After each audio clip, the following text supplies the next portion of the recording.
And this feeling of meeting the mean traders, and they would always say, they had this wonderful line calculated to put you completely at your ease. They would say, I am your friend. I am not like all the others. Oh, great! Wonderful! I feel so much better now. And that's what these elves are saying. They're saying, don't listen to him or her. I'm your friend. I'm not like all the others. And, you're clearly the new kid in town. I mean, you can barely sit up, and they're able to pick your pocket from 10 dimensions you don't even know exist. So you're trying to sort this out in good order. But Terence, I wanted to go back to the idea of assimilation, that in order to have this experience and so forth, that it's a process of digestion and assimilation. And that really is true of getting yourself to that consciousness, or whatever you want to call it. And that's actually true of all the experiences one has. I mean, if you're reading a book, if you really want to get into it, you have to totally digest it. I mean, it's not literal, obviously. You don't eat the pages necessarily unless you're starving or something. But anyway, it is everything that you do that has any real influence has to be digested or assimilated. Well, maybe this has to do with the notion of boundary dissolution, that to be digested by something is to actually become it. It becomes you. And, Yeats said, we become what we behold. And, yeah, I mean, it's fairly profound when you think about it. I didn't really lean on this thing this morning. Well, I mentioned it about the diet and the copulation and the religion and the psilocybin. But the notion here is that feminism is actually a state of dietary neuroregulation in the species, if you want. And that because the feminine I associate with this state of boundary dissolution or potential state of boundary dissolution, because feminine sexuality is based on the acceptance of penetration, and the experience of giving birth is the experience of heavy boundary reorganization and so forth. So the earth actually talked to the human beings through the diet. I mean, it's crude and awful to say it that way, but you see, because the psilocybin was in the diet, because the people were tribal, because there was pressure on hunting success and sexual success and all this, the people were in a state of maximum attention directed toward the environment. And coming at them out of the environment was a mind, not an abstract mind, not as we imagine God, an old man with a beard, an abstract principle, all of this, but actually, a friend and a comfort, a feminine thing, not remote at all, not the creature of theology, but a creature of experience. And these feminine values were the values of the human group, and they were a kind of objectification, realization of the values in nature itself. And getting away from that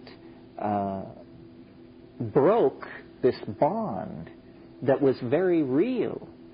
And this breaking of this bond traumatized us. I mean, you can even use the language of dysfunctional relationships, childhood trauma, abuse, that sort of thing. That in the infancy of the human species, there is a tremendous traumatic event, the tearing away of the human tribal family from this embeddedness in larger vegetable nature. And then once that happened, we had to make it up by ourselves, and we, did a botched job of it. I mean, religion just became a way of berating people. Ethics became control. Government became coercion. Education became the inculcation of past mistakes, so forth and so on. understandably, because you could almost think of us as an ant society whose queen had been killed, but we don't notice it because it's not part of our species. We actually were an incipient symbiote to this invisible thing, and it still exists. It still exists in whatever dimensions are its own. I mean, is it the mushroom? Is it the sum total of organic life on the planet? Is it an extraterrestrial mind somehow here so long that it's as old as the continents? Whatever it is, it's still there. Well, then what human history and outbreaks of messianic hysteria and the prompting of visionary dreams and all of this stuff that sets us sitting bolt upright in the middle of the night is, this thing can reach into the human world haltingly, hesitatingly, but plaintively, probingly, trying to bring us back, calling us to some kind of return, trying to reconnect the broken circuit of history. And this is what is the cause of all the nostalgia for paradise, the belief in a vanished Eden, a lost Atlantis, so forth and so on, and all the utopian yearning, the belief that, the extraterrestrials will come and kiss it and make it well, that we will somehow be rescued from our own folly,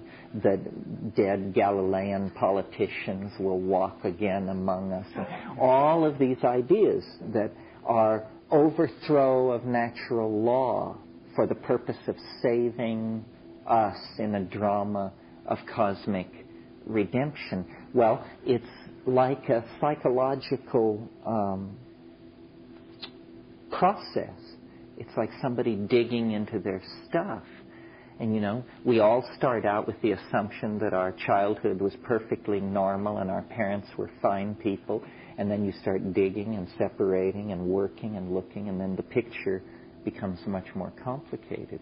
And I think the human attitude toward drugs, the fact that we can addict to 40 or 50 substances and yes, other animals form addictions of various sorts, but nothing like this.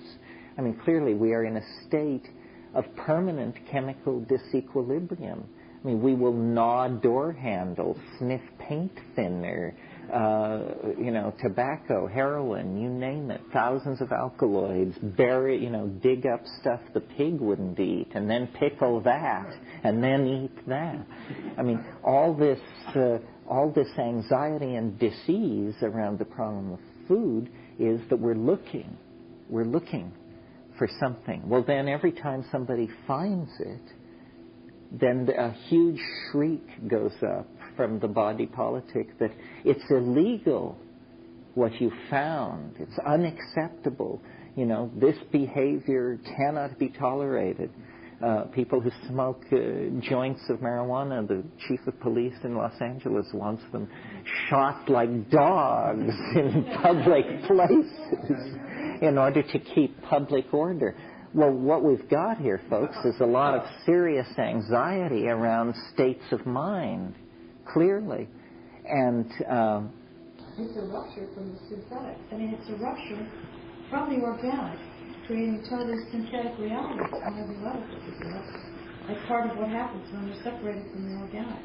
You mean a rupture into history of this material? Well, because they have been separated from psychedelics and from it's like being separated from the organic life. And it's the same thing as being separated from nature, from themselves. And then they're open to synthetic realities on every level. Well, it's an extreme case of alienation over like 1,000 years. Yes, we're so alienated we don't even know how alienated we are. Things built into our language like the subject-object dualism, the assumption of science, that spirit exists. This is what they've been busy at for the last 400 years, is exercising spirit. From the late medieval cosmology, we inherit a world entirely animate with spirit and angelic beings running up ladders and performing all kinds of miraculous tasks and things. And then with Descartes, you get this grudging admission that, well, maybe the soul touches matter at just one place in the pineal gland of each one of us. There's this magic trip hammer, and there the little angel performs the forbidden transduction. And then 50 years after Descartes, then they say, well, no, that was the naive part of his thinking. We're going to get rid of that. And now we understand that spirit was an illusion of the ontologically naive mind, and there's only force and momentum. And then you have permission to commit all kinds of atrocities against nature. Although the permission to commit these atrocities has been present in the Western tradition for a very, very long time. I mean, you go back to Gilgamesh, and you discover what's going on in Gilgamesh is that Gilgamesh rejects the goddess, and the goddess sends the bull as her emissary to Gilgamesh, which I take to be a symbol of the mushroom, obviously. And Gilgamesh rejects the cosmic bull, rejects the goddess, and then he gets his shaman friend, Enkidu, who's very reluctant about this enterprise, and he says, you know what we need to do? I have a great idea. Let's go into the wilderness, and you'll help me, and we'll cut down the tree of life. And this is what they do. This is on, cuneiform tablets that are dug out of the level of our civilization. And what they're plotting and scheming is two clowns want to cut down the tree of life. So this alienation goes very deep. That's why the psychedelic experience is illegal and repressed and suspect. It's because nothing less than the whole kit and caboodle of this civilization hangs in the balance against it. It is forbidden to know that the dynamics of the mind have such depth and breadth. We are supposed to live in a narrow canyon of consciousness, walled in between awake and asleep, and anything else is considered pathological. And we make a little place for artists as long as they don't get too uppity or obscene, and otherwise it's all closed off. Well, breaking into this is, breaking through this is this recapturing of the birthright that I've been talking about. Other comments, yeah. Every time I eat mushrooms, I go through, there's three things that happen to me that invariably happen, physical things. And I wonder what you make of them, or if you have them. I know you have a couple. One is the tearing. I always tear, and then I always go through a phase where I start to yawn. And the yawning, then I start making a sound, like my head becomes an echo chamber. And it always happens to me. And I play with that sound a lot. And then I heard the Kyoto monks. And I go, that's the sound. Same sound. And I've heard you discuss the sound before. And well, even in the pharmacology textbooks, the yawning gets in for psilocybin. It makes you yawn, they say, and it certainly does make you yawn. The tearing, it also makes you tear. It makes your nose run a little bit about at the 40-minute mark. The tearing I associate with the actual moments when the visions are occurring. It seems as though your eyes produce a lot of water. And the tone is, pretty basic to the presentation of these things. The way it works for me usually is I take it on an empty stomach in silent darkness, and at about the hour and 10-minute mark there's visual streaming, nothing much before. I mean, running nose, restlessness, need to go to the bathroom. One of the things you don't want to do is once it begins, I think it's very important to stay still. And you will get into loops where it would be better to be downstairs. It would be better to be on the other side of the room. It would be better. This is the small, tinny voice of true madness trying to push you off your point. And you just say, no, it wouldn't be better downstairs, and it wouldn't be better across the room, and it's better right here. And then at an hour and 20 minutes, you get visual streaming, which are these, I've also noticed they occur after orgasm. They're like purple after-image, kind of amorphous jelly bean-shaped lights that are passing by. Not very interesting. But they indicate the onset of something is happening. The synapse is coming to the potential for the thing. And then I usually smoke cannabis to sort of push it over the edge. And at a certain point, I know that if I now will take a huge hit of cannabis, the whole thing will just come apart over moments. And then it does, and it usually is, you sort of see it coming. You know, like a sandstorm or something. I mean, it's 10 miles high and 100 miles wide, and it just rolls toward you, and there's nowhere to run. And I usually just have a few moments to lie down, is what I basically do. That seems a good strategy at that point. Lie down. A plan. I'll lie down. So then I do that, and that sort of helps a little, and it just hits. And you would swear that, you know, everybody from Vancouver to San Diego just hurl themselves underneath their desk because it's like an asteroid striking the Earth or something. I mean, everything gives way. You have these images of, first there's light, then there's heat, then the instruments which record light and heat themselves disintegrate and vaporize and begin to move outward. And there's just, you know, a linguistic zero zone where, you know, language will not operate. It's like ground zero. And then this goes on for a long, long time, and the viewpoint keeps telescoping back until finally the viewpoint is outside the blast zone. And then you can begin an inward description of it. Say, you know, oh, it's like this, it's like that, it's telling me this, it's telling me that. Other times it's this Irish elfin band thing where they come literally tiptoeing through the tulips, you know, and you hear it far off like the tinkling of bells, and then it just gets louder and louder and nearer, and then you see it, and then it's around you, and it's, you know, like that's like, well, it's like a Bugs Bunny cartoon directed by Tristan Tzara or something like that. I mean, it's quite zany, unpredictable. The thing that always impressed me about psychedelics was the way in which it could convince you that you could never think of this, you know, and that was the stamp of authenticity, the fact that it was moving faster than your own imagination, astonishing you, making you laugh, frightening you, leading you on, teasing you.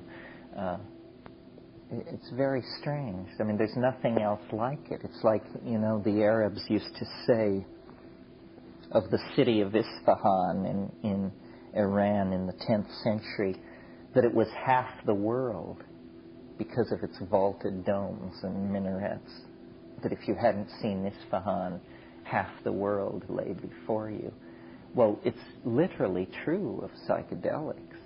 I mean, half at least of the world lies over yonder in these strange dimensions. And they're not inaccessible, you know. They're very accessible. You don't have to spend 20 years around the ashram. And yet, my goodness, we maintain decorum around them and don't break protocol and behave ourselves in the presence of it. I mean, even those of us who are supposed experts or accounted great explorers of it spend 9 times as much time talking about it as doing it, you may be sure. So, you know, it's just a kind of a cultural blind spot. To a person like myself, very important. To someone else, extraordinarily trivial. I mean, there was even a book published on the drug problem recently called America's Great Drug War by Treadwell, who's a good guy. He wants legalization. He's a good guy. But there's no entry for psychedelic drugs, no entry for LSD, no entry for mescaline. It's not what they're talking about, not what they're worrying about.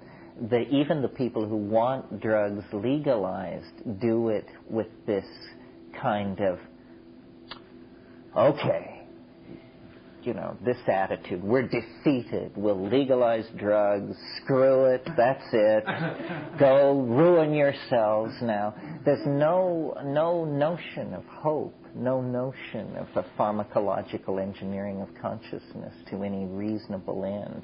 It's just, if you're not willing to go it alone with God's grace, well, then you're just consigned to the road to hell. Yeah. I had some friends that have used MDMA with ketamine and 2CB, and I was wondering if anyone had used it. I'm sure someone has used it with mushrooms. I was curious if you'd heard. MDMA with mushrooms? Let me see if I can remember. I can't really remember anybody specifically doing that. All these things get done. I sort of try to warn people off of these things, and I'm a terrible party pooper because I'm just such an obsessed person that all I really care about is this very narrow psychedelic effect. There are a lot of weird altered states of consciousness around, many of them, drug-induced, and a whole spectrum of them alcohol-induced. Yeah. How was that? Well, I felt that right away that the mushroom was just felt sullied. Sullied. I was sullied, but I felt I violated this relationship because I had cultivated this relationship with the mushroom. I said, what is this doing here? Who is this cheap trollop that you dragged in? It wasn't pleasant because they both were at odds, and it was just an energy block. Yeah, synergies are a sort of unexplored area because there are so many of them. You all understand synergies are what happens when you rub two drugs or more together, and very weird things happen, but they're not very controllable or repeatable. What I always say to people about choosing drugs and strategies for bringing drugs into your life and your program of spiritual development or self-exploration or whatever is the most interesting drugs are the ones that occur in plants. That the occurrence of a drug in a plant shows that it has a certain affinity to organic life. But that doesn't mean that there aren't hellacious toxins in some plants. I mean, there's curare, there's strychnine, there's cyanide. These are plant byproducts as well. But nevertheless, as a first pass, it's important that a compound occur in a plant. Well, then the next thing is, does it have a history of human usage? And the interesting ones almost all do. Psilocybin, used in Mexico for millennia. Other parts of the world, it's probably for a very long time, although the evidence is less clear. Peyote has a long history of usage in the American Southwest. Cannabis goes back millennia, so does opiate use. So then, do these things have a history of human usage and even specifically shamanic usage? And then, to my mind, the really interesting question, do they have an affinity to ordinary brain chemistry?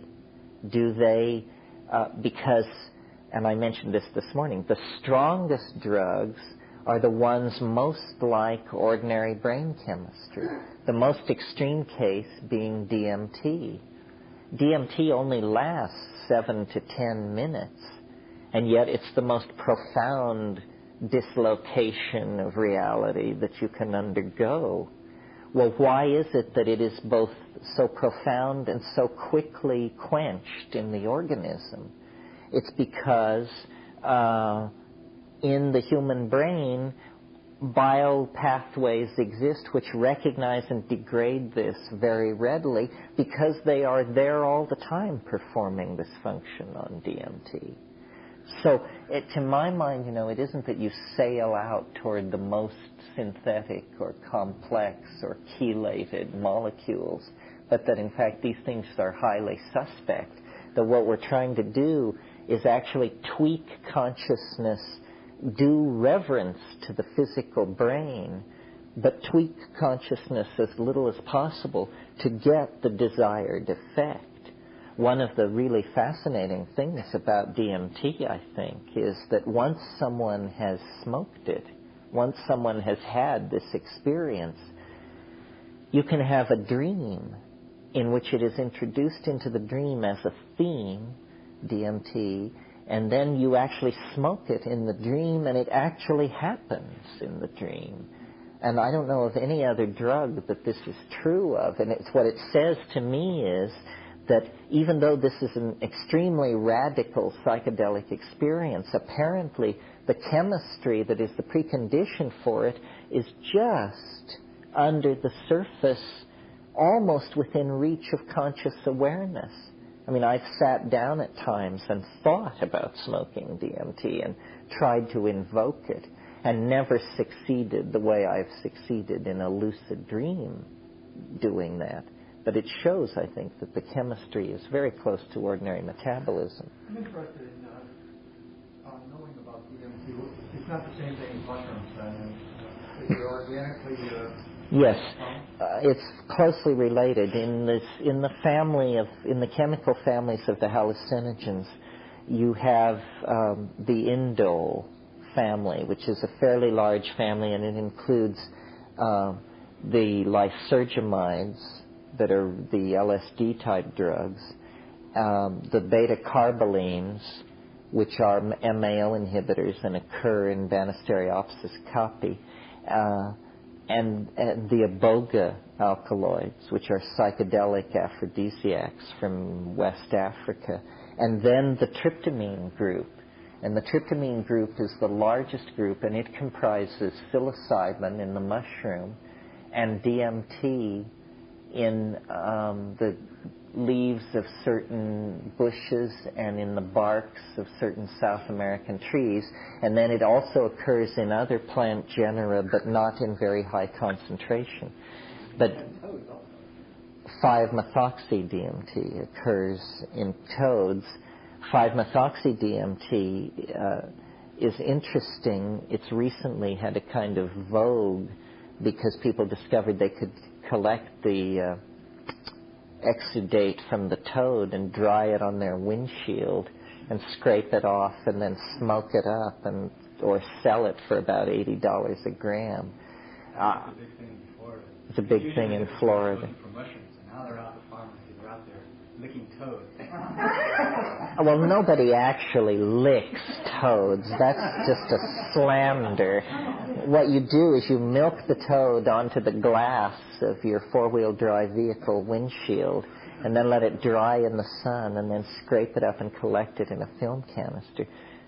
I know people who really like 5-MeO-DMT. I don't care for it. I find it weirdly empty.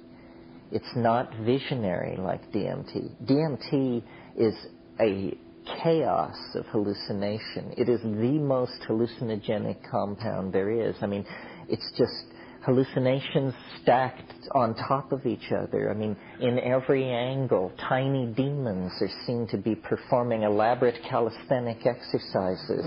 And, much else is happening. But when you do 5-MeO-DMT, for me at any rate, it was like this feeling, yes, it feels like DMT, yes, my heart is racing just like DMT, yes, no, nothing happened. It didn't do the thing. The other piece of information that I feel obligated to pass on to you as a spoil sport is that 5-MeO is fatal in sheep. They just fall over with their little pointed feet trembling in the air. And, I guess it's a way to tell whether or not you're a sheep. But it's a little alarming that a mammalian species of so substantial and woolly and so forth falls over dead when exposed to this stuff that you and your friends are furiously smoking up in the den. Why? They don't know exactly. It's neurotoxic. These neurotransmitters fall into narrow ranges. Sheep are sensitive to a lot of stuff. That's why they're always dropping nerve gas on them and stuff like that, because they seem to have a fairly narrow tolerance to neurotoxin. It's somewhat alarming, you know. Not 5-MeO DMT, not DMT. Well, just the difference of that methoxy group in the 5 position. But, you know, this is why sheep get staggers and die, because they're eating phalaris species, grass species, with low amounts of 5-MeO in them. And they're always getting staggers and getting problems with that. Anything else? Yeah. Physical side effects from the mushrooms.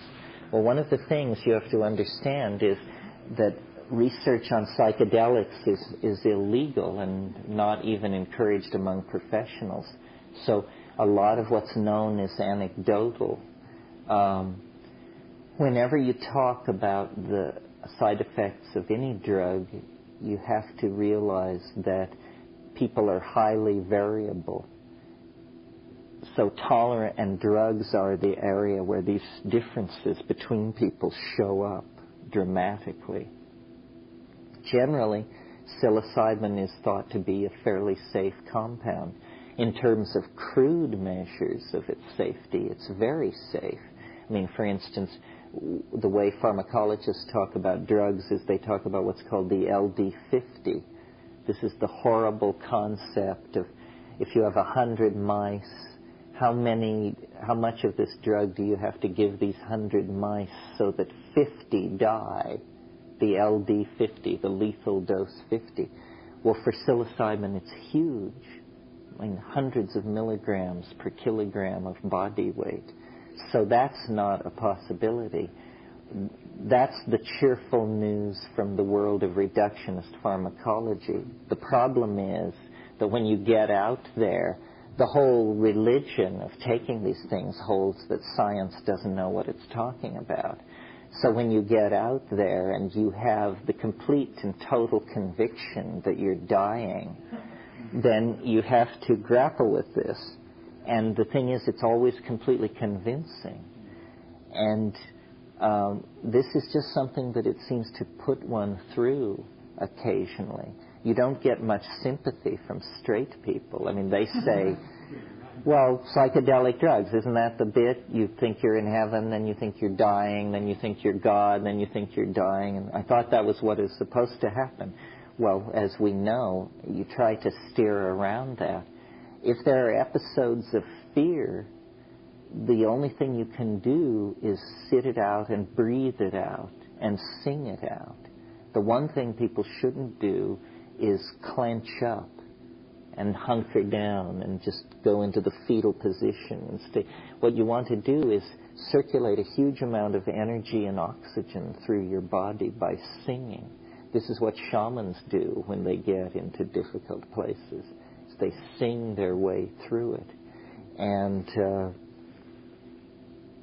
it is ambiguous. It is complicated to go into these places. I don't think anybody voyages repeatedly into these psychedelic spaces without getting into some fairly weird stuff.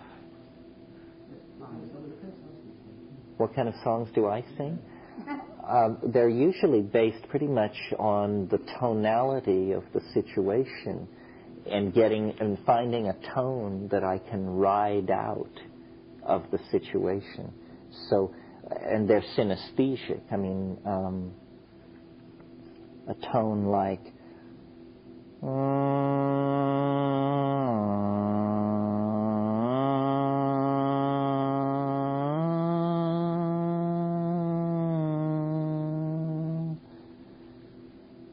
you're feeling it's doing something to you. and you can steer your way through weird stuff with this, then usually you become distracted and by the act of making the sound itself.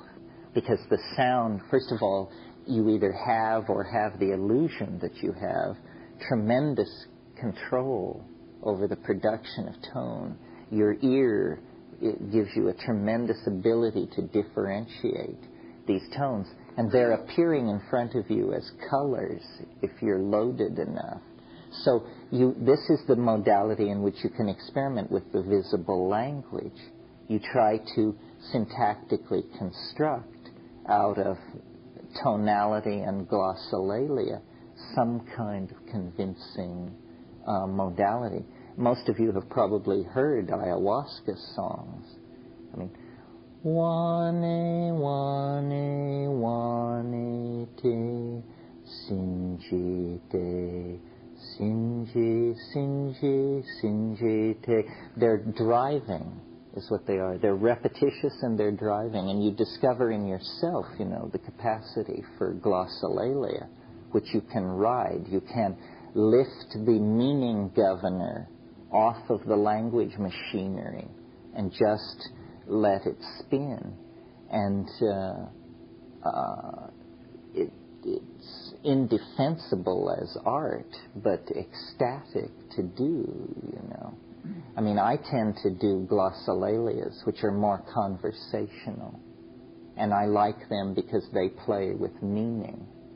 So that kind of stuff sort of sounds like E de jegem wai huaxi kipiping if noidem wow he de e kiba mang wow he de chikipitikin vindik.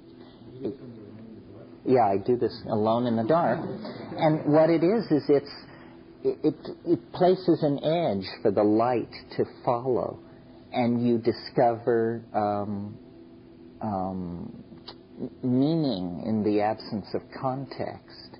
And you discover like the source of meaning before it is contextually located. Don't ask me what these kinds of words mean. This is how I learned to talk, hanging out with these semiotics people. But it's something like that, And I think people did this for hundreds of thousands of years for each other as a form of performance art, long before somebody got the nuts and bolts notion that you could connect an action in the world or a linguistic intent to a sound. That we're just set up for this, these small mouth noises. And it's tremendously, under the influence of psychedelics, you can make language get up and walk around. I mean, you can literally peel it off the ceiling and set it dancing in your presence. If any of you have read Robert Graves' book, The White Goddess, he talks in there about what he calls an Ursprach, a visibly beheld language of primal poetry. And he thinks our anxiety has to do with the fact that we have lost the true speech, and that if you speak the true language, the Ursprach, it's a beheld language. It doesn't require the conventionalization of dictionaries. You know what you mean, and that the loss of this genetic language is what made us so maladaptive and at unease with ourselves. Yeah. Are there practices, spiritual or otherwise, you can do in between psychedelic experiences to prepare oneself or strengthen oneself for the experiencing? I don't know. I mean, I always go into it with knees knocking, and it's terrifying to me. I know somebody who says the attitude they take mushrooms with is that each time they pray that they can stand more. And then some people don't feel that and say that it's easy, that it's psilocybin. But it isn't all psilocybin. I mean, it isn't all dancing bunnies and all that stuff. Do you have any idea what makes the difference between people of those two types? It's very complex. It's almost, it's almost an X-ray of your horoscope. It's your own expectation.